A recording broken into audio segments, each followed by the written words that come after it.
Welcome to yet another vlog of Malaysian series. ഞങ്ങളിപ്പോൾ ഇതാ മലേഷ്യയിൽ ലാൻഡ് ചെയ്തിരിക്കുകയാണ്. ഇന്ത്യയെക്കാളും 2.5 മണിക്കൂർ പുറകിലാണ് മലേഷ്യൻ ടൈം. അതുകൊണ്ട് തന്നെ ഫ്ലൈറ്റ് ഇന്നലെ രാത്രി ലേറ്റായിട്ട് നാട്ടിൽ നിന്ന് കയറിയത് കൊണ്ടും ഇവിടെ അതിരാവിലെ ഞങ്ങൾ എത്തിയത് കൊണ്ടും ആകെ ടയേർഡാണ്. മലേഷ്യയിൽ 2 എയർപോർട്ടാണുള്ളത്. ഒന്ന് KLIA, മറ്റൊന്ന് KLIA2. ഇപ്പം നമ്മൾ വന്ന് ഇറങ്ങിയിരിക്കുന്നത് KLIA2ലാണ്. എയർ ഏഷ്യയുടെ എല്ലാ ഫ്ലൈറ്റ്സും KLIA2ലാണ് വന്ന് അറൈവ് ആവുന്നത്. ഈ എയർപോർട്ട് ഒരു മോളിനകത്താണ്. അതുകൊണ്ട് തന്നെ നമ്മൾ എയർപോർട്ടിൽ നിന്ന് ഇറങ്ങിക്കഴിഞ്ഞാൽ ഷോപ്പിംഗ് മോളിന്റെ ഉള്ളിൽ കൂടെ നടന്നു വേണം ടാക്സി പോയിന്റിലെത്താൻ. എയർപോർട്ടിൽ നിന്ന് ഇറങ്ങിയ ഇമ്മീഡിയറ്റ് സ്പോട്ടാണിത്. ഇവിടെയുള്ള ഈ കടയിൽ നിന്നാണ് ഞങ്ങൾ സിം എടുത്തത്. അത് കഴിഞ്ഞ് ഞങ്ങൾ നേരെ പോയത് വീട്ടുകാർക്ക് ചായ കുടിക്കാൻ വേണ്ടിയിട്ടായിരുന്നു. മോളിനകത്ത് ഇഷ്ടംപോലെ കടകളുള്ളത് കൊണ്ട് ചായ കുടിക്കാനുള്ള സ്പോട്ട് തേടി കൂടുതൽ നടക്കേണ്ടി വന്നില്ല. ഏർലി മോർണിംഗ് ആയതുകൊണ്ട് തന്നെ ചായയും കാപ്പിയും മിക്ക കടകളിലും ഉണ്ടായിരുന്നു. ഈ എയർപോർട്ടിൽ അറൈവൽ ലോഞ്ച് ഉണ്ടെന്ന് അറിയാത്തത് കൊണ്ടായിരുന്നു ഞങ്ങൾ ചായ കുടിക്കാൻ വേണ്ടി ഇങ്ങനൊരു ഷോപ്പിലേക്ക് വന്നത്.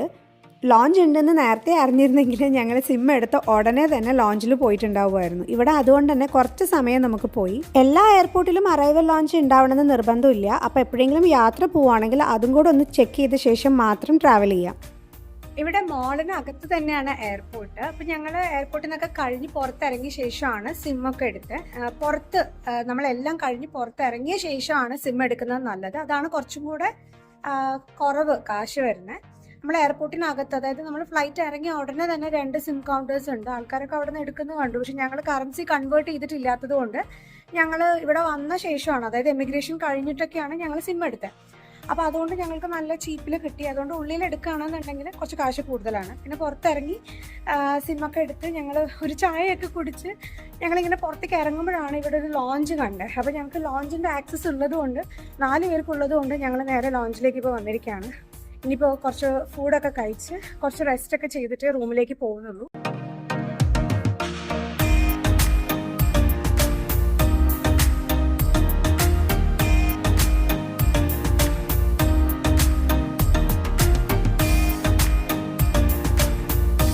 അങ്ങനെ ഞങ്ങൾ ലോഞ്ചിലെത്തി. കുറച്ച് തിരക്കുണ്ടായിരുന്നു. വീട്ടുകാർ ടയേർഡ് ആയതുകൊണ്ട് തന്നെ അവരോട് ഇരിക്കാൻ പറഞ്ഞ ഏട്ടനാണ് ഞങ്ങൾ 4 പേർക്കും കൂടെ ചെക്ക് ഇൻ ചെയ്തത്. ഇത് അത്ര വലിയ ലോഞ്ച് അല്ലെങ്കിലും നമുക്ക് അത്യാവശ്യമുള്ള ഫെസിലിറ്റീസ് ഒക്കെ ഇവിടെ അവൈലബിൾ ആണ്. ഈ ലോഞ്ച് ഷോപ്പിംഗ് മോളിനകത്ത് ആയതുകൊണ്ട് തന്നെ ഇവിടെ ഇരുന്ന് കഴിഞ്ഞാൽ നമുക്ക് മോളിലേക്കുള്ള വ്യൂ ഉണ്ടായിരുന്നു. അതിരാവിലെ ആയിട്ട് പോലും ഒരുപാട് പാസഞ്ചേഴ്സ് ഉണ്ടായിരുന്നു. അതുകൊണ്ട് തന്നെ നമുക്കൊരു ടേബിൾ കണ്ടുപിടിക്കാൻ കുറച്ച് ബുദ്ധിമുട്ടുണ്ടായിരുന്നു. ഇവിടെ വാഷ്റൂം ഫെസിലിറ്റി ഉണ്ടായിരുന്നു. അതുകൊണ്ട് കാലത്ത് തന്നെ ഞങ്ങൾ പോയി എല്ലാവരും ഫ്രഷ് ആയിട്ട് വന്നു. ഇനി ഇവിടെ അവൈലബിൾ ആയിട്ടുള്ള ഭക്ഷണം എന്താന്ന് നോക്കാം. ഇതൊക്കെ പലതരത്തിലുള്ള ബ്രെഡാണ്. നല്ല ഭംഗിയില്ല ബട്ടർ അടുക്കി വെച്ചിരിക്കുന്നത് കാണാൻ.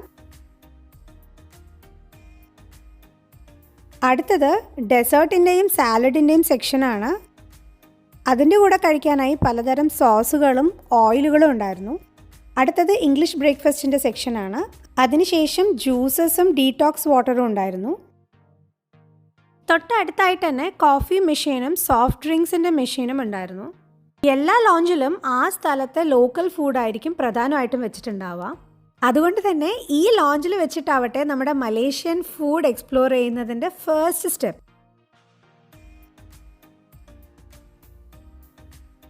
ഇവിടെ ഈ ചേച്ചി എന്തോ ഒരു ചൈനീസ് റിലേറ്റഡ് ഒരു ഐറ്റം പോലെ ഒരു സാധനം ഉണ്ടാക്കിക്കൊണ്ടിരിക്കുകയാണ്. ഞാൻ കുറേ നേരമായി നോക്കിക്കൊണ്ടിരിക്കുന്നു. ഇവിടെ ന്യൂഡിൽസും അതുപോലെ തന്നെ വേറെ കുറേ ഐറ്റംസ് ഉണ്ട്. നമ്മൾ പറയുന്നതിനനുസരിച്ചിട്ട് ഇവർ നമുക്ക് ഉണ്ടാക്കി തരികയാണ്. പക്ഷേ ഇതൊന്നും എന്താ സാധനം എന്ന് പോലും എനിക്ക് മനസ്സിലാവുന്നില്ല. പിന്നെ എങ്ങനെ ഞാൻ ഓർഡർ കൊടുക്കാനാണ്? എന്തായാലും നമുക്ക് അടുത്ത സാധനങ്ങൾ പോയി നോക്കാം. ഈ പൗളിലിരിക്കുന്ന ഒരു തരം സോസാണ്. പിന്നെ കപ്പലണ്ടി ആൻഡ് ഉണക്കമീൻ. ഈ ഉണക്കമീൻ എന്തിൻ്റെ കൂടെ കഴിക്കാനായിരിക്കും? ചോറിൻ്റെ കൂടെ കഴിക്കാനായിരിക്കുമോ? ഈ ബോക്സിനകത്ത്, ഈ ഹോട്ട് ബോക്സിനകത്ത് ചോറാണ്. ഒരുപക്ഷെ ഇതിൻ്റെ കൂടെ കഴിക്കാനായിരിക്കുമോ? നമ്മുടെ മലയാളികളെ പോലെ തന്നെയാണോ ഇവരും?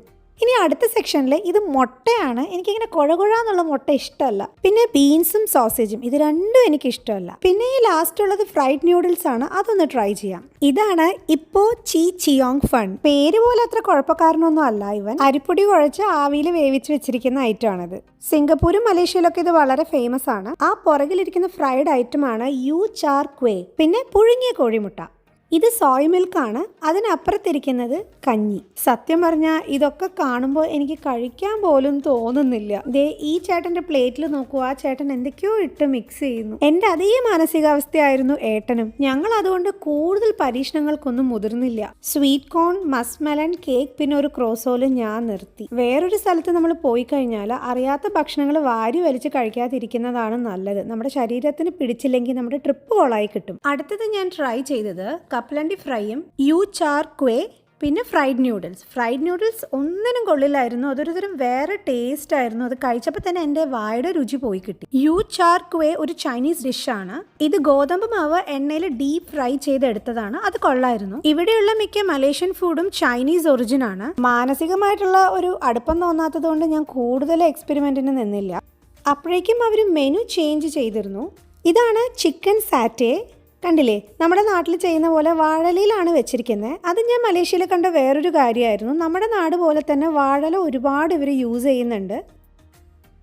പിന്നെ ചിക്കൻ സൂപ്പും ബുബുർ ചാച്ചായും ആണ്. ബുബുർ ചാച്ച എന്ന് പറഞ്ഞാൽ അത് ഇവിടുത്തെ ഒരു ഡെസേർട്ട് ഐറ്റമാണ് മലേഷ്യയിലെ. പക്ഷേ എനിക്കിതൊന്നും ടേസ്റ്റ് പോലും ചെയ്യാൻ തോന്നുന്നില്ല. ഞാൻ എന്തായാലും എനിക്ക് അത്രയും കൺവീനിയൻ്റ് ആയ സാധനങ്ങൾ മാത്രമേ ട്രൈ ചെയ്യുള്ളൂ. അടുത്തത് സോർട്ടഡ് വെജിറ്റബിൾസ് ആണ്. അടുത്തത് ലസാഗ്നയെന്നും ചില ആൾക്കാർ പറയും. ഇനിയുള്ളത് നമ്മുടെ ഇന്ത്യൻ ഐറ്റം ബട്ടർ ചിക്കൻ ആണ്. പക്ഷെ സത്യം പറയാലോ, എനിക്ക് ആ ചിക്കൻ്റെ ടേസ്റ്റ് ഇഷ്ടപ്പെട്ടില്ല.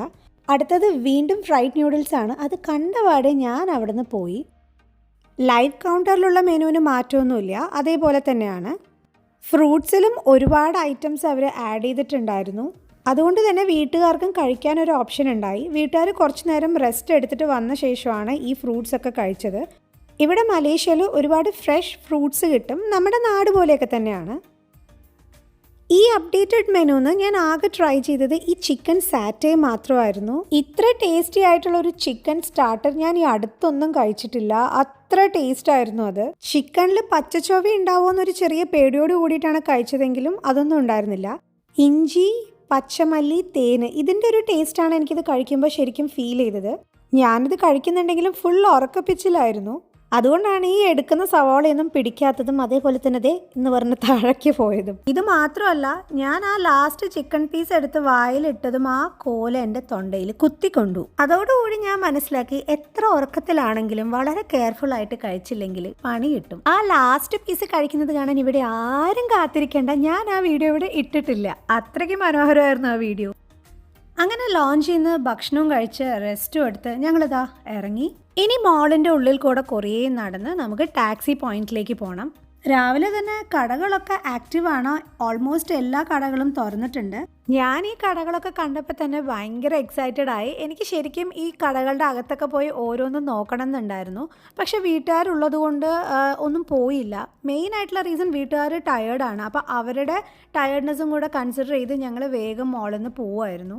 ഇനിയുള്ള വീഡിയോസിൽ ഞങ്ങളുടെ മലേഷ്യൻ വിശേഷങ്ങളാണ്. അപ്പോൾ ഈ വീഡിയോ എല്ലാവർക്കും ഇഷ്ടമായി എന്ന് വിചാരിക്കുന്നു. ഇഷ്ടമായി കഴിഞ്ഞാൽ സബ്സ്ക്രൈബ് ചെയ്യുക, ലൈക്ക് ചെയ്യുക, കമൻറ്റ് ചെയ്യുക, അതുപോലെ തന്നെ ഷെയറും ചെയ്യുക.